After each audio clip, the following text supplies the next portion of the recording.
ధ్యానించుకున్నటువంటి దేవుని వాక్యాన్ని ధ్యానించుకుందాం. చదవండి. మత్తయి రాసిన సువార్త 7వ అధ్యాయము 7వ వాక్యాన్ని విందాం. మనం ఇదివరకు ప్రారంభించుకున్న మాట, కొనసాగించుకుంటున్న మాట, ఆ 3 మాటల తేటైన మూట, ఆ మూటను విప్పుకొని విలువైన ఆత్మీయ సత్యాలను జురుకుందాం. రండి. మత్తయి రాసిన సువార్త 7వ అధ్యాయము 7వ వాక్యం విందాం. చదవండి. అడుగుడి మీకు ఇయ్యబడును, వెదకుడి మీకు దొరకును, తట్టుడి మీకు తీయబడును. చాలు. చక్కని మాటలు. ప్రియులారా, యేసుక్రీస్తు ప్రభువారు తాను కొండ మీద ప్రసంగంలో చెప్పినటువంటి అద్భుతమైన లోతైన సత్యం మీకు తెలుసా?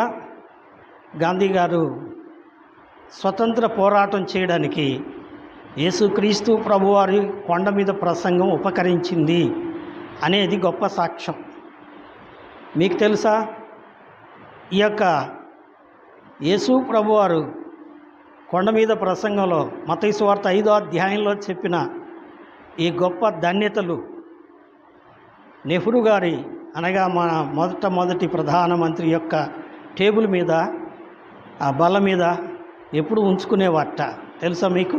ఎందుకు అంటే అవి ఒక వ్యక్తి తన జీవితంలో నాయకుడిగా కావచ్చు, పెద్దగా కావచ్చు, పనివాడిగా కావచ్చు, తండ్రిగా కావచ్చు, భార్యగా కావచ్చు, వాట్ ఇట్ మేబీ, ఏ పాత్రలోనైనా తమ జీవితము నడిపించబడడానికి ఆ మాటలు ఉపయోగపడతాయి.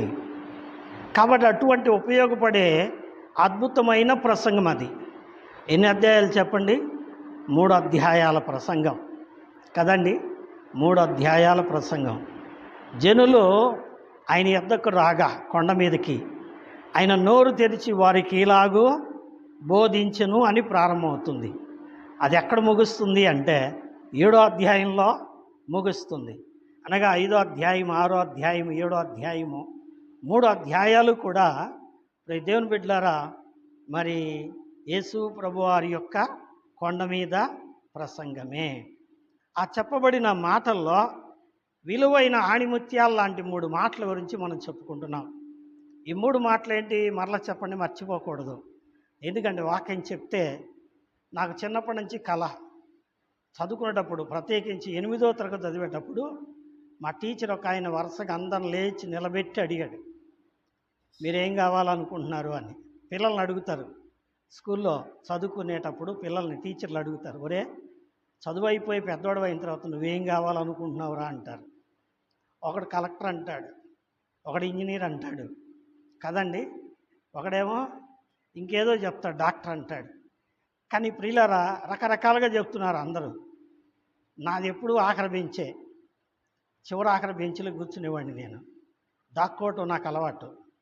వెనకాల కూర్చుని నన్ను లేపి, పైకి లేపి దగ్గరికి రమ్మని పిలిచి, చదువు అయిపోయిన తర్వాత నువ్వేం కావాలని కోరుకుంటున్నావు అన్నాడు. కాసేపు మౌనంగా ఉన్నా. ఏంట్రా చెప్పు అన్నాడు ఆయన. నేను టీచర్ని కావాలనుకుంటున్నానండి అన్నా.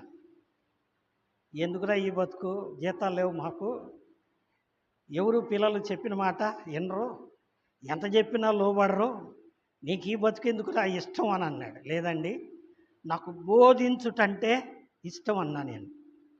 సరే నీ కర్మ పో అన్నాడు. ఏమండి, దేవుడి దయ వల్ల ఆ గొప్ప కర్మ నాకు ఇప్పుడు దక్కింది. ఏం చెప్పండి, పిల్లలకు చెప్పాలనుకున్నా, చెప్పేశా. టీచర్ ఉద్యోగం కూడా చేశానండి. దేవుడి కృప వల్ల నేను కాన్వెంట్ టీచర్గా పనిచేశాను. ఇప్పుడు దేవుని బిడ్డలకు వాక్యం చెప్పే, బోధించే గొప్ప ఉద్యోగం దేవుడు నాకు ఇచ్చాడు. కాబట్టి మా ఉద్దేశం, బోధించే వాళ్ళ ఉద్దేశం ఏంటంటే, చెప్పేది మీరు మర్చిపోకూడదు. మీ హృదయాల్లో ఏం చేయాలి? భద్రమో చేసుకోవాలి. అందుకనే ముచ్చటైన 33 మాటలు మూటగట్టి మీ ముందు పెట్టా. మొదటి మాట ఏం చెప్పండి? అడుగుడి మీకు ఇవ్వబడను. ఏమండి? రెండవది వెదకుడి మీకు దొరకును. మూడవది తట్టుడి మీకు తీయబడను. గుర్తుపెట్టుకోండి, ఆస్క్, సీక్, నాక్. ముచ్చటైన 3 మాటలు, అద్భుతమైన మాటలు గుర్తుపెట్టుకోండి. మొదటి మాట మనం పూర్తి చేసుకున్నాం. అడుగుడి మీకు ఇవ్వబడును అనే మాట ఏమండి రాత్రితో 3 సార్లు చెప్పుకున్నాం. అదే మాట మీద 3 సందర్భాలు మనం జ్ఞాపకం చేసుకున్నాం. ఇప్పుడు రెండో మాటలోకి వద్దాం. ఏమిటా మాట? వెదకుడి మీకు దొరుకును. ఏమండి? వెదకుడి మీకు దొరుకును. సీక్. ఏమండి? అంటే నీవు వెతికితే నీవు వెతికేది నీకు దొరుకుతుంది. ఇప్పుడు కొన్ని ప్రశ్నలు వస్తాయి. ఎవరు వెతుకుతారు? నా మాటలు వినపడుతున్నాయా? వినపడితే సమాధానం చెప్పండి. నేను వేరే భాషలో మాట్లాడట్లా, మీ భాషలోనే కదండి. ఏమండి? అర్థమవుతుందా? ఎవరు వెతుకుతారు? ఎవరు పోగొట్టుకున్నారో వాళ్ళు వెతుకుతారు. ఏం వెతుకుతారు కదా? విచిత్రంగా ఉన్నాయి ప్రశ్నలు. ఏం పోగొట్టుకున్నారో దాన్ని వెతుకుతారు. ఎక్కడ వెతుకుతారు చెప్పాలి. ఎక్కడ పోగొట్టుకున్నామో అక్కడే వెతకాలి. ఇక్కడ పోగొట్టుకొని ఊళ్ళోకి వెళ్ళి వెతికితే దొరుకుద్ది? అది దొరకదు కదండి. నిజమే. ఆఖరి ప్రశ్న, ఎప్పుడు వెతకాలి? ఏమండి? ఎప్పుడు వెతకాలి? పోగొట్టుకున్న వెంటనే వెతకాలి. టైం గడిస్తే నీ పర్సు నువ్వు నడిచిపోతూ ఉండగా రోడ్డు మీద పడింది. నువ్వు ఎక్కడికి వెళ్ళే వచ్చి ఆడ ఉంటుందిలే, వచ్చే వారం వెళ్ళి తీసుకుందాం, వచ్చే ఆదివారం చర్చికి వెళ్తాం కదా అప్పుడు వెళ్ళి తీసుకుందాం అంటే వచ్చే వారానికి ఉంటుందా? అది ఉండదు కదండి. కాబట్టి ఏం చేయాలి? In time. ఏమండి? In time. ఎవరు వెతకాలి అంటే ఎవరు పోగొట్టుకున్నారో వాళ్ళు వెతకాలి. ఎవరు పోగొట్టుకున్నారు చెప్పండి. ఎవరు పోగొట్టుకున్నారు? ఎవరు పోగొట్టుకున్నారో ఇప్పుడు మీరే చెప్తారు. రండి దేవుని వాక్యంలోనికి వెళదాం. లూకాసు వార్త 15వ అధ్యాయము 8-9 వచనాలు చదువుకుందాం. ఏ స్త్రీకైనా 10 వెండి నాణేలు ఉండగా వాటిలో ఒక నాణెము పోగొట్టుకుంటే ఆమె దీపము వెలిగించి ఇల్లు ఊడ్చి అది దొరుకు వరకు జాగ్రత్తగా వెతకదా. అది దొరికినప్పుడు తన చెలుకత్తులను పొరుగువారిని పిలిచి నాతో కూడా సంతోషించుడి, నే పోగొట్టుకొనిన నాణెము దొరికనని వారితో చెప్పాను కదా. చాలు. ఇక్కడ ఒక ఆమె వెతుకుతుంది. ఎవరామె? స్త్రీ అన్నారు. ఆమె ఏం పోగొట్టుకుందట? వెండి నాణ్యం పోగొట్టుకుందట. ఎన్ని నాణ్యాలు ఉన్నాయి ఆమె దగ్గర? 10 వెండి నాణ్యాలు ఉన్నాయి. ఈ స్త్రీ ఎవరో? ఈమెకున్న 10 వెండి నాణ్యాలు అంటే అందులో ఒకటి పోయిందట. చెప్పండి ఏమైంది? అందులో ఒకటి పోయింది, జారి పడిపోయింది. ఏమండి? అందులో ఒకటి పోయింది. పోతే ఏం చేస్తుంది ఆమె? ఏం చేస్తుంది? దీపం వెలిగిస్తుంది. గుర్తుపెట్టుకోండి మాటలు. దీపం వెలిగిస్తుంది. తర్వాత ఏం చేస్తుంది చెప్పండి? ఇల్లు ఊడుస్తుంది. ఇల్లు ఊడ్చి ఏం చేస్తుంది? దొరికే వరకు వెతుకుతుంది. ఈ అద్భుతమైన మాటలు మనం జ్ఞాపకం చేసుకున్నాం. ఇంతకీ తల్లి ఎవరు? ఈ స్త్రీ ఎవరు? స్త్రీ ఎవరు అంటే దేవుని యొక్క వాక్య ప్రకారం స్త్రీ అనగా సంఘం. ఏమండి? స్త్రీ అనగా సంఘం. పరమగీతంలో రాయబడి ఉంది, ప్రియుడు ప్రియురాలు. ప్రియుడు అంటే ఎవరు? పురుషుడు. ప్రియురాలంటే స్త్రీ. ప్రియుడంటే ఎవరు అనుకున్నాం? సొలొమోను. ప్రియురాలంటే ఏమనుకున్నాం? షూలమ్మితి అంటే పరిపూర్ణురాలు. ఎవరామె? బైబిల్ ఎక్కడన్నా ఉందా? లేదు కదండి. ఆమె పేరు అడ్రస్ ఎక్కడన్నా ఉందా? లేదు. కానీ ఆమె ఎవరు చెప్పండి? సంఘమే. కారణం ఏంటంటే పురుషుడు దేవుడు పురుషుడు. ఆయన నమ్మిన బిడ్డలు ఎవరు చెప్పండి? సంఘం, స్త్రీ. ఎందుకు ఈ సంబంధం పెట్టాడు అంటే అది లింగభేదం కోసం కాదు, ఆత్మీయ బంధం కోసము. అందుకే ఎఫెసీ పత్రిక 6వ అధ్యాయంలో అంటాడు, ఈ మర్మము గొప్పది. ఏ మర్మము? వివాహ మర్మము గొప్పది. ఆ గొప్ప మర్మాన్ని గురించి చెప్తూ ఆయన అంటాడు, నేను లోకరీతిగా చెప్పట్లేదు, క్రీస్తుకును సంఘమునకు సంబంధించి చెప్తున్నాను అన్నాడు. అంటే దేవుడికి తన బిడ్డలకు ఏ సంబంధం ఉండాలి? పురుషుడికి అనగా ప్రియునికి, ప్రియురాలికి అనగా భర్తకు భార్యకు ఎటువంటి అవినాభావ పెనవేత సంబంధం ఉండాలో అట్లాగే దేవునికి దేవుని బిడ్డలకు అటువంటి బంధము ఉండాలి. అలాగైతే ఈ స్త్రీ సంఘం అనుకుందాం. అర్థమైందండి? ఈ స్త్రీ సంఘం అనుకుందాం. ఈ సంఘం అనే స్త్రీ దగ్గర ఏమున్నాయంట? చెప్పాలి 10 వెండి నాణ్యాలు ఉన్నాయి. 10 వెండి నాణ్యాలు ఎందుకున్నాయి ఈమె దగ్గర? ఏమండి 10 వెండి నాణ్యాలు ఎందుకున్నాయి? రండి చదువుదాం.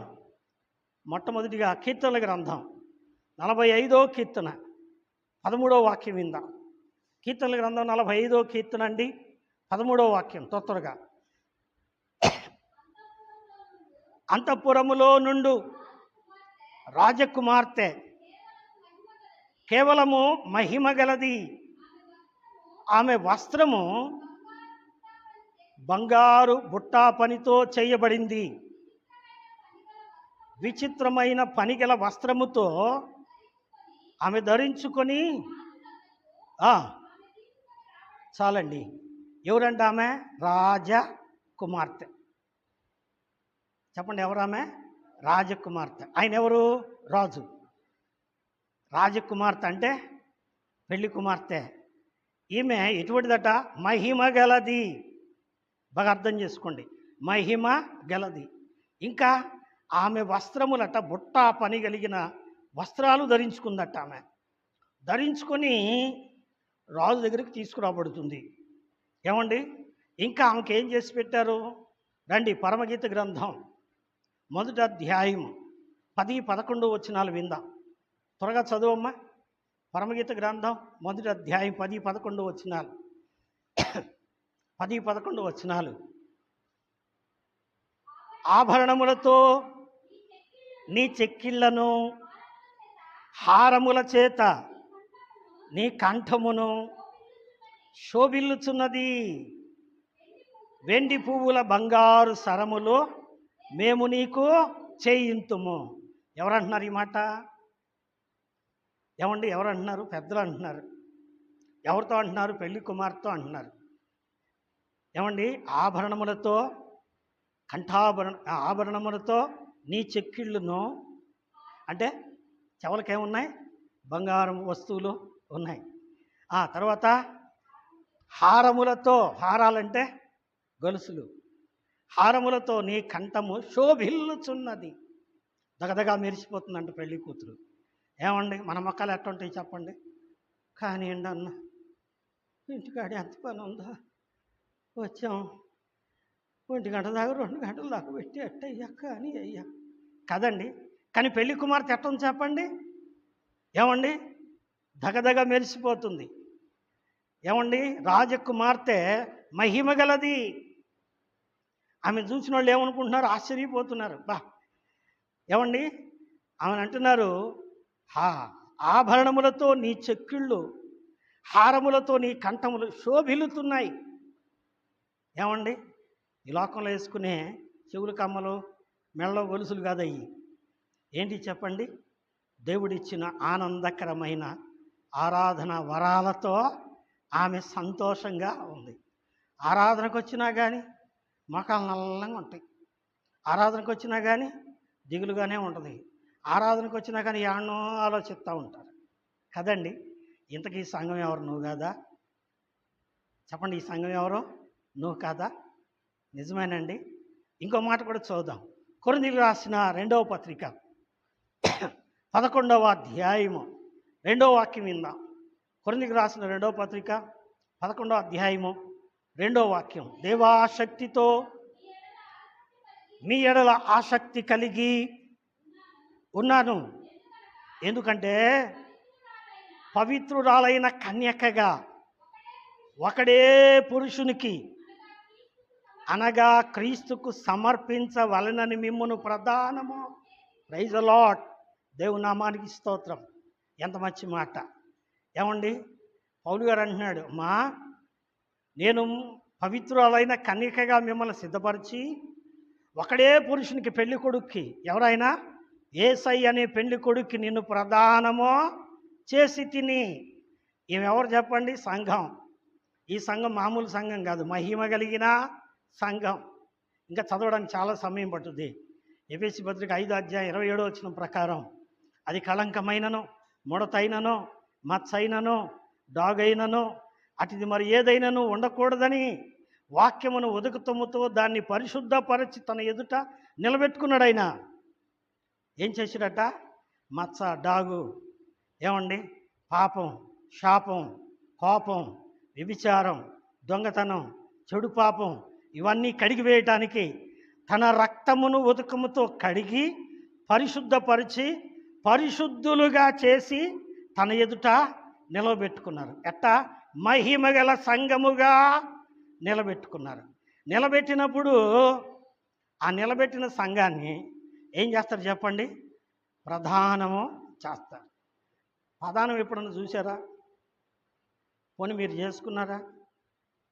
మీరెవరు ఎరగరు పాపం కదండి. ప్రధానం అంటే ఏందో చెప్పరు. ప్రధానం అంటే ఏంది? మా అమ్మాయి అని పెద్దోళ్ళు, నా భార్య అని ఈ అబ్బాయి చెప్పుకోవడానికి ఏం చేస్తారు చెప్పండి? గురుతు పెడతారు. ఏమ్మా? గురుతు పెడతారు.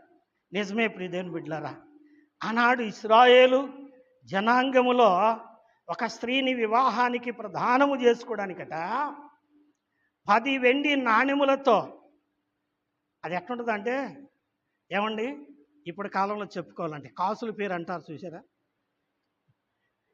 బిళ్ళలుగా ఉంటుంది. ఏమండి, నేను చూడలేదండి, వాస్తవం చెప్పాలి, నిజం చెప్పాలి కదా. చూసిన వాళ్ళు చాలామంది ఉన్నారు మీలో కదా. ఎంత బరువు ఉంటుందో ఆ బిళ్ళలే అవుతాయి. ఏంటి బిళ్ళలు అంటాయి? ఏమండి, దట్ ఈస్ ఏమండి కాయిన్స్ అంటారు. నాణెములు. ఏంటి అవి? వెండి నాణెములు. వెండి నాణెములతో తయారు చేసిన దండను ఆమె మెడలో వేస్తారు. అర్థమైందండి? ఈ మాటలు ఇదివరకు చెప్పాను, మరలా రెండోసారి ఇది, ఎందుకంటే మీరు గుర్తుంటానికి. అయితే మనం ఏం చేస్తాం చెప్పండి? అంత ఖర్చు మనం పెట్టలేం కదా. ఏమండి, అంత వెండి తేవాలి, లేకపోతే బంగారమో తేవాలి. ఇత్తడి తేకూడదు, ఎందుకంటే ఇత్తడి ప్రాయశ్చిత్తానికి సూచన, వెండి విమోచనకు, బంగారము దైవత్వానికి సూచన. ఇవన్నీ మనం కొనలేం కనుక ఏం చేస్తున్నాము? నూలు దారాన్ని తీసుకొచ్చి దానికి పసుపు, గంధం వగైరాలన్నీ రాసి ఏం చేస్తున్నారు చెప్పండి? ఆమె మేడలో వేస్తారు. ఎప్పటిదాకా ఉంటుంది అది? చెప్పరు. ఏమండి, ఎవరికి తెలియదు అడిగితే ఎట్ట చెబుతారన్న, మేము ఎవరు వేయించుకోలేదన్నా కదా. నిజమే, అది మెడలో వేయించుకుంటారు. పెళ్లి కుమార్తెకు మెడలో వేసినప్పుడు ఎంతవరకు ఉంటుంది అది? పెళ్ళైపోయి ఏమండి ఇరువురు ఐక్యపడిన 16 రోజుల పండగ దాకా అది మెడలోనే ఉండాలి. మరి పాపం మర్చిపోయి స్నానం చేసినప్పుడు గోడకు తగిలితే పిల్లి ఎత్తకపోయింది అనుకోండి, ఏమండి, ఏమైద్ది? అది యూదుల ఆచారం ప్రకారం వివాహానికి ఆమె పనికిరాదు కదా. ఇప్పుడు వెనక్కి వద్దాం. ఏ స్త్రీకైనా ఏమున్నాయి చెప్పండి? 10 వెండి నాణెముల దండ ఉంది. ఏముందంట? 10 వెండి నాణెముల దండ. 10 అంటే 10 మంది కన్యకలు. ఏమండి, 10 కన్యకలకు సూచన, సంఘానికి సూచన. ఈ 10 వెండి నాణెములు, వెండి అంటే వెండి విమోచనకు సూచన. ఇప్పుడు చదువుదాం పరిశుద్ధ గ్రంథంలో నుంచి, కీర్తనల గ్రంథం 12వ అధ్యాయము 7వ వాక్యం విందాం. కీర్తనల గ్రంథం 12వ అధ్యాయము 7వ వాక్యం విందాం. చదవమ్మా. కీర్తనల గ్రంథం 12వ అధ్యాయం 6వ వాక్యం. 6వ వాక్యం. యెహోవా మాటలు పవిత్రమైనవి, అవి మట్టి మూసలో 7 మారులు కరిగి ఊదినను వెండి అంతా పవిత్రములు. వినరా ఏమంటున్నాడు? It was refined. ఏం చేశారంట? మట్టి మూసలో వేసి 7 సార్లు ఊది కడిగి పరిశుద్ధపరిచారట. బంగారాన్ని కూడా ఏం చేస్తారు చెప్పండి? ఏమా నిప్పుల్లో వేసి ఏం చేస్తారు?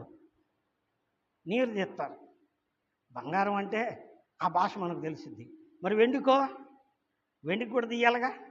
అందుకని వెండిని కూడా అగ్నిలో వేస్తారు. నిజమే ప్రియులారా, ఈ వెండి ఎటువంటిదట? 7 మార్లు ఊదిన వెండి అంతా పవిత్రం. ఇక్కడ వెండి అంటే ఏంటి? యెహోవా మాటలు, ద వర్డ్స్ ఆఫ్ గాడ్, అనగా దేవుని వాక్యము వెండి అంత పవిత్రమైనది. అర్థమైందండి? నిజమే. బాప్తిసం తీసుకునేది దేనివల్ల తీసుకుంటారు? దేవుని బిడ్డలు దేనివల్ల రక్షించబడతారు? దేవుడి దగ్గరికి ఎట్లా వస్తారు చెప్పండి? వాక్యం ద్వారానే కదా. నిజమే. దేవుని వాక్యం విని, దేవుని వాక్య ప్రకారం పాపాలు ఒప్పుకొని, దేవుని వాక్యం ప్రకారం బాప్తిస్మము పొంది, దేవుని వాక్య ప్రకారం ఆరాధన చేస్తూ ప్రభు కొరకు ఎదురు చూస్తూ ఉంటారు. వీటన్నిటికీ కారణం ఏంటి చెప్పండి? ద వర్డ్ ఆఫ్ గాడ్, దేవుని మాట. ఏమండి? దేవుని మాట. ఈ దేవుని మాట అనబడే వెండి నాణెముల దండ ఆమెకుంది. మాట ఇచ్చాడు. ప్రధానము అంటే అర్థం ఏంటి? మాట. నమ్మకం లేక ఇప్పుడు ఫోటోలు తీస్తున్నారు. అంతకుముందు ఫోటోలు ఉండవు. ఏంటి చెప్పండి? ఈ పిల్లను మేము పెళ్లి చేసుకుంటాము, ఈ అమ్మాయి మా అమ్మాయి, గుర్తుపెట్టి వచ్చేస్తారు. అంతేనండి? ఫోటోలు ఉన్నాయా? అప్పుడు వీడియోలు ఉన్నాయా? లేవు కదండి. దేలారు పోయారు, చూశారు, వచ్చారు. ఆ తర్వాత ఏం చేశారు? పెద్దలు పోయారు, గుర్తుపెట్టారు, వచ్చారు. ఇంకంతే సంగతులు. ఇక ఆ అమ్మాయి మేదమెట్ల అబ్బాయికి భార్య అయిపోయినట్టే. అవునండి. ఎందుకంటే గుర్తుపెట్టారు కదా. ఏముంటా గుర్తు అనగా 10 వెండి నాణెముల దండ. వెండి అంటే ఏమనుకున్నాం? పవిత్రత, ప్యూరిటీ, పవిత్రత. ఏమండి? పవిత్రత. ఈ పవిత్రత ఎట్టొచ్చింది? ఏమండి? పాపముల చేతను, అపరాధముల చేతను చచ్చిన వారము బురదగుంట్లో పడి పొర్లాడేవారిని ఆయన ఏం చేశాడు? తన రక్తముతో పరిశుద్ధపరచి, పరిశుద్ధులుగా చేసి, నీతిమంతులుగా చేసి పరిశుద్ధపరిచారు. కాబట్టి ఈ పరిశుద్ధత ఆయన త్యాగము వలన వచ్చింది. అర్థమైందా? కాబట్టి వెండి పవిత్రతకు సూచన. రెండవది నాణ్యము. నేను వచనాలు చూపించట్లా, ముందుకు సాగిపోతున్నా. ఎందుకంటే బహుశా మీకు అందరికీ తెలిసి ఉంటుందేనని. కొరింథీ పత్రికలో ఉంది. ఏమండి? కొరింథీ పత్రికలో 6వ అధ్యాయంలో, మీరు మీ సొత్తు కారు. చెప్పండి. విలువ పెట్టి కొనబడిన వారు. ఏమండి? విలువ పెట్టి కొనబడిన వారు. ఏం విలువది? నాణ్యము అంటే అర్థం ఏంటి? దానికి ఒక వాల్యూ ఉంటుంది కదా. 10 రూపాయల నాణ్యము, 5 రూపాయల నాణ్యము, రూపాయి నాణ్యము నేను ఇచ్చాను అనుకోండి మీకు ఎవరికన్నా, రూపాయి నాణ్యం ఎందుకని ఇచ్చి పారేసి వస్తుందా చెప్పండి? ఎవరన్నా యథార్థంగా పారేస్తారా? రూపాయి ఉంది కదా, 5 రూపాయల బిళ్ళ ఉంది కదా, 10 రూపాయలు ఎందుకని ఇచ్చిరేస్తారా? దేని విలువ దాందే కదా. రూపాయికి విలువ ఉంది, 5 రూపాయలకి విలువ ఉంది. ఏమండి? 10 రూపాయలకి విలువ ఉంది. అది నా జేబులో ఉన్నప్పుడు ఎంత చెప్పండి? 10 రూపాయలే. నా జేబులో ఉన్నప్పుడు ఎంత చెప్పండి? 5 రూపాయలే. నా జేబులో ఉన్నప్పుడు ఎంత చెప్పండి? రూపాయే. ఏమండి? పోనీ మీకు ఇచ్చాను అనుకోండి, తీసుకోండి సీనన్న గారు మీ దగ్గర ఉంచుకోండి అన్నాను. 20 అయిద్దా? అది అయిద్దా? 20 అయిద్దా? కాదు. మీకు ఇచ్చిన అది 10 రూపాయలే. పోనీ మీరు ఇంకొకరికి ఇచ్చారనుకోండి, మారిద్దా? నా జేబులో ఉన్న అంతే, నీ జేబులో ఉన్న అంతే, ఇంకోరి జేబులో ఉన్న అంతే. ఆ కాయిన్ విలువ మారదు. కానీ విశ్వాసుల విలువ మారిపోతుంది. విశ్వాసులకు దేవుడిచ్చిన విలువ, మీరు విలువ పెట్టి కొనబడిన వారు. సంఘంలో ఉన్నప్పుడు ఎంతో పవిత్రంగా, ఎంతో చక్కగా, ఏమి ఎరగనట్టు, ఏం మాట్లాడినట్టు, ఏం తిట్టనట్టు, ఏ ఊరినేం అన్నట్టు, ఎంతో మౌనంగా దీనంగా ఏమి ఎరగనట్టు ఉంటాం కదండి. గడప దాటితే కానీ కబ్జాలదో. ఏమండి, గడప దాటగానే ఏమవుతుంది? వాల్యూ మారిపోతుంది. ఇక్కడ పవిత్రత, నెమ్మది, పవిత్రత ఉన్న ఈ వ్యక్తి గడప దాటగానే ఏమవుతుంది? విలువ మారిపోతుంది. మారితే అది నాణ్యమైద్దా? ఏమండి, వాల్యుబుల్ కాయిన్. ఈ కాయిన్ ఎవరో? నువ్వే. ఈ కాయిన్ ఎవరో? నువ్వే. నీకు విలువిచ్చాడు దేవుడు. ఏమిచ్చాడు? నా కుమార్తె. లోకంలో ఉన్న వాళ్ళకంటే నీకున్న ప్రత్యేకత ఏంటి చెప్పండి? లోకంలో ఉన్నవాళ్ళు చనిపోతే మట్టిలోనండి, గాలిలోనండి, నాకేం తెలియదండి. ఏమండి, కానీ నువ్వేమంటావు? యేసయ్యా, నీ దగ్గరికి ఎప్పుడు తీసుకెళ్తావయ్యా? ఏమండి, పరలోక రాజ్యములో ఉంటామనే నాణ్యం. నేను అందుకే చెప్పా, ఎక్కడున్నా నాణ్యం విలువ నాణ్యమే. మారిద్దా? మారదు. కాబట్టి ఆ నాణ్యపు విలువను మనము ఏం చేయకూడదు? పోగొట్టుకోకూడదు. గుర్తుపెట్టుకోండి. ఈ 10 వెండి నాణ్యాల దండలో ఏం పోయింది చెప్పండి? ఒకటి పోయింది. ఏమైందంట? ఒకటి పోయింది. ఎందుకు జారిపోయింది? ఈ అమ్మగారు స్నానం చేస్తా గోడకు తగిలిచ్చిందేమో. ఏమండి, అట్లాంటి పిల్లోడు ఒక నాణ్యం లాగేసుకున్నాడేమో కదండి. నిజమే, నిజమే ప్రియులారా. ఒక రాజును దేవుడు అన్నాడు. ఆ రాజు పేరు దావీదు. అతన్ని దేవుడు ఏమని పిలిచాడండి? అతడు నా ఇష్టానుసారుడైన మనుష్యుడు. ఏమండి, అతన్ని నేను ఎన్నుకున్నాను. అతడు చక్కని నేత్రములు గలవాడు. అతను నీవు అభిషేకించు అని దేవుడే చెప్పాడు. ఎవరికి? చెప్పండి. సమూయేలుకి. సమూయేలుతో అంటున్నాడు, నేను ఇదిగో అతన్ని ఎన్నుకున్నా, నావాడు అతను, నా ప్రజలకు నేను ఎన్నుకున్న రాజు అతనే, అతన్ని అభిషేకించు అన్నాడు. 12వ అధ్యాయంలోకి వచ్చినప్పటికీ ఏమండి, 2వ సమూయేలు గ్రంథం 11, 12 అధ్యాయంలోకి వచ్చినప్పటికీ అన్నాడు, దేవుడు దావీదు విషయములో ఏం చేశాడంట? దుఃఖపడ్డాడంట. నేను ఎందుకు రాజుగా పెట్టాను రా? ఎందుకు చెప్పండి? ఎందుకు చెప్పండి? చెప్పాలి ఎందుకు? ఒక్కడు పోగొట్టుకున్నాడు. ఏం చెప్పండి? అది నిగ్రహాన్ని కోల్పోయాడు. ఏమిటా నిగ్రహము అంటే, సైన్యమంతా యుద్ధానికి వెళితే ఈయనొక్కడే డాబా మీద పచార్లు కొడుతున్నాడు. పొగులంతా పడుకున్నాడు, పొద్దుగుకు మాటల. ఏం చేశాడు చెప్పండి? నిద్ర మేలుకొని లేచి అట్టట్ట తిరుగుతున్నాడు. చూడరాంది చూశాడు. ఏంటిదా చూడరాంది? ఈయన రాజుగారు కాబట్టి ప్యాలెస్ ఉంది. ఒక సైనికుడు భార్యకి ఏం లేదు చెప్పండి? ఏమండి, రూపు లేని బాత్రూమ్ ఉందట. పాపం తల్లిగారు ఆ బాత్రూంలో స్నానము చేస్తుంది. చూశాడు. చూసి ఏం చేశాడు చెప్పండి? ఆ ఒక్కటే పోగొట్టుకున్నాడు. ఏం చేశాడు? తన పనివాడిని పిలిచి ఆ స్త్రీని నా కొరకు తీసుకురా అన్నాడు. దేవుడు కోరుకున్నవాడు, దేవుడు ఎన్నుకున్నవాడు, దేవుడు ప్రత్యేకించుకున్నవాడు ఆ స్వల్పమైన దాని కొరకు తన పవిత్రతను పోగొట్టుకున్నాడు. విన్నారా? ఏం చేశాడు చెప్పండి? తన పవిత్రతను కోల్పోయాడు. ఒకటి పోగొట్టుకుంటే పోయింది, విలువ పోయింది. విలువ పోయిన తర్వాత ఏమైంది చెప్పండి? చెప్పాలి ఏమైంది? కొడుకులు కొట్టుకున్నారు. తన కుమారుడే తన కుమార్తెను చెరిచాడు. తన కుమారుడే తన కుమారుణ్ణి చంపేశాడు. అదే కుమారుడు తండ్రిని చంపడానికి వలపన్ని వెంటబడ్డాడు. ఏమండి, ఎవరు? అమ్నోను తామారును పాడు చేశాడు. అబ్షాలోము అమ్నోనును చంపేశాడు. అబ్షాలోము ఎవరు? దావీదు కొడుకే. అమ్నోను ఎవరు? దావీదు కొడుకే. తామారు ఎవరు? దావీదు కూతురే. చివరాఖరికి ఏమైంది చెప్పండి? అబ్షాలోము తన తండ్రి అయిన దావీదును చంపి రాజ్యాన్ని చేజించుకోవడానికి ప్రయత్నము. ఎందుకని చెప్పండి? He lost one thing. ఒక్కటే పోగొట్టుకున్నాడు. ఈ పాఠం నీకు మాత్రమే కాదు, నాకు కూడా, మనందరికీ ఇది పాఠమే. 10 వెండి నాణ్యాల దండలో ఒకటి పోయింది. ఒకటి పోయింది. ఇప్పుడు ఆమె కూర్చొని ఆలోచన చేస్తుంది.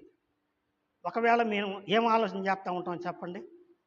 ఫోన్ తీసుకుని చాటింగ్ చేస్తుంటామా? చెప్పండి, ఏం చేస్తుంటాం? తీసి పక్కన పెట్టి ఫోను ఏమండి ఏం చేస్తాం? వాస్తవానికి అయితే పెళ్లి కుమార్తె ఏం చేస్తుంది? వాయమ్మా బొందు పోయిందే, నాకు ప్రధానమైంది, ఈ బొందు లేకపోతే పెళ్ళికి ఇసకపోరే, నేను ఎట్ట చేయాలా అని బొందు ఎత్తుక్కుంటున్నా. ఏమండి మోటి భాషలో చెప్పాలంటే 10 వెండి నాణ్యాల దండలో ఒక నాణ్యము పోయింది. పోయిన ఆ తల్లి ఇప్పుడు ఏం చేస్తుంది చెప్పండి? ఏం చేస్తుంది? ఏమండి ఏం చేస్తుంది? ఒకటి వెతుక్కుంటుంది. కాబట్టి ఇప్పుడు స్నేహితులరా, ఆ వెతుక్కుంటున్న ఆమె వెతుక్కుంటూ పోయిన కారణం గమనించింది. నేను తొందరగా చెప్తున్నా, సమయం వృధా కాకుండా. ఎందుకు పోయింది అది చెప్పండి? ఎందుకు పోయింది? దీపము ఆరిపోయింది. అందుకే అక్కడ రాయబడి ఉంది, ఆమె దీపము వెలిగించి ఏం చేసిందంట? దీపం అంటే సామెతల గ్రంథం 27వ అధ్యాయం 20వ వచనం, నరుని ఆత్మ యెహోవా పెట్టిన దీపం. కీర్తనల గ్రంథం 103వ అధ్యాయము 5వ వాక్యం, 119వ అధ్యాయము 105వ వచనం. ఏమండి, నీ వాక్యము నా పాదములకు దీపము, నా త్రోవకు వెలుగై ఉన్నది కదండి. వాక్యానుసారంగా నడుచుకోవటం మర్చిపోయాం, ప్రార్థన మర్చిపోయాం, ఆరాధన మర్చిపోయాం, సావాసాన్ని మర్చిపోయాం. అందువల్ల ఆరాధన, ప్రార్థన, సావాసం, వాక్య ధ్యానం మర్చిపోయేటప్పటికి ఏం చేసింది? భయమ్మ జారిపోయినే. ఏం జారిపోయింది? రాజైన వాడు, దైవదాసుడైన వాడు ప్రార్థన చేసుకోవాలి, దేవుని పని చేయాలి, లేకపోతే రాజైన వాడు యుద్ధం చేయాలి. కానీ ఏం చేశాడు చెప్పండి? పగలు నెట్ట నిలువను బడి పూనుకున్నాడు. ఏమండి పెద్దోళ్ళు అంటారు, పగట నిద్ర పనిచేయుటంట. వాస్తవేనండి, పగట నిద్ర పనిచేయుట. పనికి మాలినోడు పని చేశాడు. ఫలితంగా ఏమైపోయాడు చెప్పండి? చూడరాంది చూశాడు, చేయరాంది చేశాడు, దేవుని శాపానికి గురైపోయాడు. స్నేహితులరా, ఎందుకు పోయిందంటే దేవుని వాక్య సహవాసము పోయింది, దేవుని వాక్యము పోయింది. కారణం ఏంటంటే దీపం ఆరిపోయింది, చీకటి బ్రతుకైపోయింది. చీకటి అంటే అంధకార క్రియలు.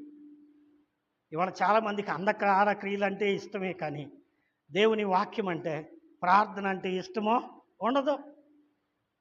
ఏమండి విశ్వాసులకే అలా ఆదివారం కాసేపే, తర్వాత ఏం ముచ్చట్లో, ఏం మాటలో, ఏం సూపులో, ఏం ప్రవర్తనలో, ఏం మాటలో కదండి. అలా కాదు. దేవుని బిడ్డగానే ఉండాలి. ఉంటున్నామా మనం? ఇప్పుడు మనం ముందుకు వెళదాం. వాక్యాన్ని, సావాసాన్ని పోగొట్టుకుంది కనుక దీపము ఆరిపోయింది కనుక ఇప్పుడు ఆమె ఏం చేస్తుంది? దీపము వెలిగిస్తుంది. దీపం వెలిగించాలంటే ఏం చేయాలి? అంజీ దీపం వెలిగించాలంటే ఏం చేయాలా? నిప్పు పెట్టి దీపాన్ని వెలిగించాలి. ఎలగట్లా దీపం వెలిగించడం మొదలుపెట్టింది. ఏమైంది చెప్పండి? ఎలగట్లా. అయ్యమ్మ దీపం వెలగట్లేదు, ఎట చేద్దాం అబ్బా అనుకొని దీపాన్ని ఎత్తి చూసింది. మొట్టమొదటిగా దీపంలో ఏమైపోయింది చెప్పండి? ఏమండి? నూనె అయిపోయింది. ఏమండి?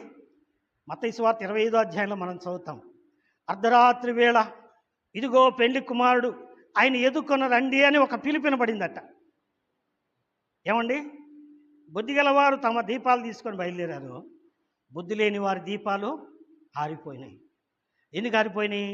వారి దీపాల్లో ఏం లేదు? నూనె లేదు. నూనె అంటే ప్రార్థన లేదు. ప్రార్థనా జీవితం లేకపోతే ఆత్మీయత నశించిపోతుంది. ఇప్పుడు ఆమె ఏం చేసింది? వాళ్ళు ఏం చేశారు? అమ్మ మీ నూనె కట్ట మాకు పోయండి. ఇది చెప్పండి మనం ఏం చేస్తాం?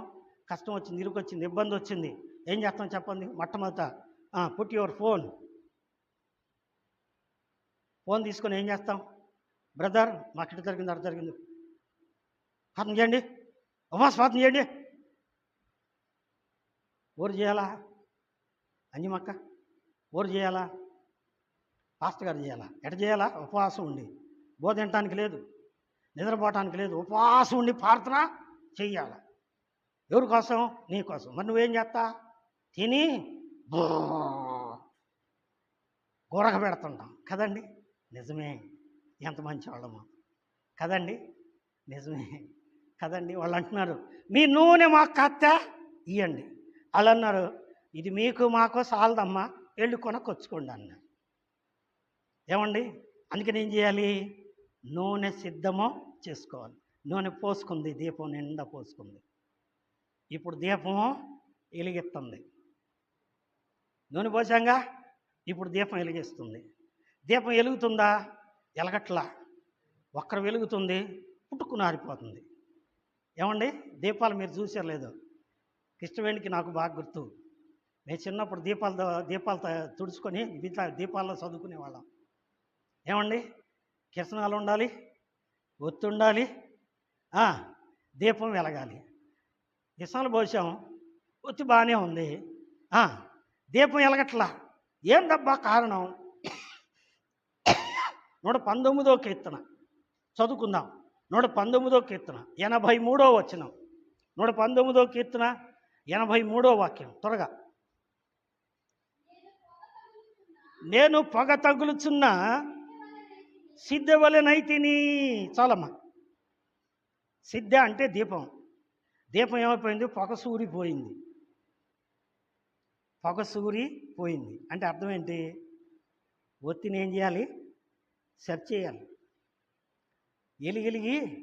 ఎలుగుతుంది, పొగ పడుతుంది, ఆరిపోతుంది. అంటే పొగ సూరిపోయింది. పొగ సూరిపోయిందంటే ఆ ఒత్తి సరిగా లేదు. ఒత్తి ఏంటి చెప్పండి? నూనెకి పైన ఉన్న నిప్పుకి ద కనెక్షన్ ఏముంది? Between the oil and the fire. అంటే ఫైర్ అంటే దేవుడు, నూనె అంటే నువ్వు నేను. నీ ప్రార్థనకు దేవునికి మధ్యలో కనెక్షన్ ఇది, ఈ ఒత్తి. ఇదేమైపోయింది? పొగసూరిపోయింది. మీరు ఎప్పుడైనా చూసారా? ఆ ఒత్తి ఏం చేసిద్దంటే పొట్లు పోయినట్టు ఏమండి దొద్దులుగా వచ్చుద్ది, మట్టి నల్లగా అయిపోద్ది. దాన్ని ఏం చేయాలి? ఆ ఒత్తిని తీసి బాగా నలిపి అదంతా తీసేసి కొంచెం సరిచేసి ఏం చేయాలి? మళ్ళా బిగించాలి. అర్థమైందండి? అంటే దాని అర్థం ఏంటి? దేవునితో మన సహవాసం సరిగా లేదు. దేవుడితో మన సహవాసం సరిగా ఉంటే మన దీపం బాగానే వెలిగిద్ది. దేవుడితో సహవాసం సరిగా లేదు, తగ్గిపోయింది. ఏమండి? పొగసూరిపోయింది. నేను పొగబట్టిన సిద్ధవలే ఉన్నాను. ఏమండి? ఇంత పొడుగు గ్లాసు ఉండేది నా దగ్గర, దీపం ఉండేది, పొడుగాటి గ్లాసు. దాన్ని వెలిగించగానే ఏమైతే చెప్పండి? గుప్పు అనేదిను ఆ గ్లాసు నిండా పొగబట్టి దీపం ఆరిపోయేది. ఏంద్రబ్బా ఇట్టా అనుకుంటే ఒత్తి కణుతులుగా తయారైద్ది. దాన్ని సరిదిద్ది కొంచెం నూనె వేసి మరలా దాంట్లో పెట్టి ఇప్పుడు ఒత్తి గ్లాసు బాగా శుభ్రము చేసి ఏం చేయాలి? వెలిగించాలి. ఏమండి? ఒత్తి కూడా సరిచేసింది, వెలిగించింది, అయినా దీపం ఎలగట్లా ఆరిపోతుంది. కారణం ఏంటి చెప్పండి? గ్లాసుకి ఏమైంది? బొక్కబడింది. గ్లాస్ అంటే ఏంటి? చిమ్నీ అంటే రక్షణ కవచం. దీపానికి బయట గాలి తగలకుండా, బయట నుంచి వచ్చే గాలి తగిలింది అనుకోండి, దీపం ఏమైంది? ఆరిపోయింది. అలాగే నీ జీవితానికి నా జీవితానికి ఏం పోయింది చెప్పండి? యెహోవా యందు భయభక్తులు గల వారి చుట్టూ ఆయన దూత కావలియుండి వారిని రక్షించును. బాగా విన్నారా? చాలాసార్లు చెప్తాను నేను. నీ ఇంటికి రక్షణ నువ్వే. నీ ఇంటికి రక్షణ నువ్వే. నీ కుటుంబానికి రక్షణ నువ్వే. ఎందుకో తెలుసా? నీ కుటుంబానికి రక్షణ నీ మోకాటి ప్రార్థన. నువ్వు మోకాలు వేయటం ఎప్పుడు మానేస్తావో, నువ్వు ప్రార్థన చేయడం ఎప్పుడు మానేస్తావో, ఏమండి, దీపం ఏమైద్ది? కుడిగట్టిపోద్ది. దీపం సరిగా వెలగదు. కనెక్షన్ కరెక్ట్గా ఉండాలి కదండి. కాబట్టి ప్రార్థన తగ్గింది. ఏమండి, ఆ పిల్లోడు అట్టయిపోయాడు, ఈ పిల్లోడు ఇట్టయిపోయాడు, ఏందోలే, ఏందక్క మొహం అట్ట పెట్టుకున్నాడు, ఏం చేసేదన్నా ఎన్ని సమస్యలన్నా. ఏమండి, సమస్యలు కాదు కావాల్సింది, ఏం చేయాలి? మోకాళ్ళు పెట్టాలి. పుట్ యువర్ నీ బిఫోర్ ద లార్డ్. దేవుని సముఖంలో నీ మోకాళ్ళు పెట్టాయా, నా బిడ్డ కొరకు నువ్వేం చేస్తావు? నా సమస్యది, నా కుటుంబం ఇలాగ అయిపోయింది, నా జీవితం ఇలాగ అయిపోయింది, నా బిడ్డలను సరిదిద్దువా? అడగాలనా లేదా? ఏమండి, అడుగుతున్నామా? ప్రార్థన చేస్తున్నామా? దేవుణ్ణి వేడుకుంటున్నామా? ఏమండి, అందుకని ఆమె ఏం చేసింది? దీపము వెలిగించింది. ఇప్పుడు దీపం వెలిగించి చూస్తే ఏమండి, ఇంటి నిండా ఏముంది చెప్పండి, చెప్పాలి. ఆమె ఏం చేస్తుంది? దీపం వెలిగించి, ఏమండి, త్వరగా ముగిచ్చేస్తా, క్షమించండి, మీకు ఇబ్బంది కలుగుతుందని నాకు అర్థమవుతుంది, ముగిచ్చేస్తా. ఎందుకంటే ఆమె దీపం వెలిగించి తర్వాత మాట ఇల్లు ఊడ్చి. ఇల్లు ఊడవటం అంటే ఎందుకు ఊడుతారు? బాగుండి ఇల్లు ఊరకు ఊడుతుంటారా? ఏమ్మా, ముగిచ్చేస్తామ్మా, క్షమించండి మీకు ఇబ్బంది కలిగితే. ఏమండి, ఇల్లు ఎందుకు ఊడుతారు? చెత్త ఉంటేనే కదమ్మా ఊడ్చేది. ఆ మాట కూడా చెప్పలేదంటే మీకు ఇష్టం లేదు, వాక్యం మీద ఆసక్తి లేదు. అందుకే దీపం ఆరిపోతుంది, అందుకే చెత్త వస్తుంది. ఇంటి నిండా ఏముంది? వెలుగు ఉండాల్సిన ఇంట్లో చెత్త ఉంది, వేస్టేజ్ అంతా ఉంది. ఏమండి, దేవుని బిడ్డలు ఇంట్లో ప్రార్థన లేదు, వాక్యం లేదు, దేవుని మాటలు లేవు, దేవుని పాటలు లేవు. ఏమున్నాయి? There is enjoyment. అందుకని ఆమె ఏం చేసింది చెప్పండి? సీపురు తీసుకొని ఓడవటం మొదలుపెట్టింది. సీపురు తీసుకొని ఓడవటం. అందుకని యోబుతో అంటున్నాడు, నీ గుడారములో నుండి దుర్మార్గతను నీవు తొలగించిన ఎడల. ఏం చేయాలి? మన కుటుంబంలో, మన బిడ్డల్లో, మనలో ఏది లోపముందో చూసుకొని ఏం చేయాలి? క్లీనప్, శుభ్రం చేసుకోవాలి. ప్రభువా, నా బిడ్డలకు అటువంటి అలవాటు లేకుండా చెయ్యి. ఎందుకంటే మనం చెప్తే వాళ్ళు వినరు, మేము వాళ్ళని ఏం చేయలేము. ఇదిగో నా దగ్గర కూడా లోపం ఉంది ప్రభువా, నన్ను సరిదిద్దు. మోకరించి తప్పు ఒప్పుకొని క్షమాపణ కోరి ప్రార్థిస్తే ఏమైంది? ఆమె దీపం వెలిగించింది, ఇల్లు ఊడ్చింది. ఎంతవరకు వెతికిందట? దొరికే వరకు వెతికింది. రాత్రికాలం చెప్పుకున్నాం, అన్యాయస్తుడైన న్యాయాధిపతి న్యాయము తీర్చే వరకు అవేం చేసిందంట? గోజాడింది. ఎప్పుడైతే కన్నీరు విడిచి ప్రార్థన చేసిందో ఇప్పుడు ఆమె అంటుంది, నాతో కూడా సంతోషించుడి, బి గ్లాడ్ విత్ మీ. ఎందుకంటే పోగొట్టుకొని నా నాణ్యము నాకు దొరికింది. పోగొట్టుకొని దొరికిందా లేదా? దొరికింది. ఇప్పుడు ఆమె సంతోషం, ఎందుకంటే ఆమె అలంకరించబడిన పెళ్లి కుమార్తె. పోయిన లోపం సరి చేసుకుంది, ఇప్పుడు పెళ్ళికి రెడీ. ఏమండి, పెళ్ళికి రెడీ.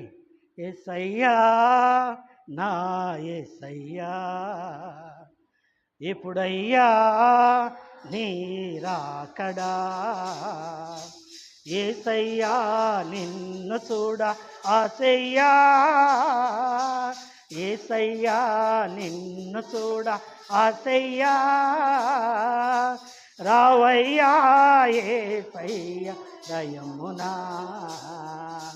రమ్ము రమ్ము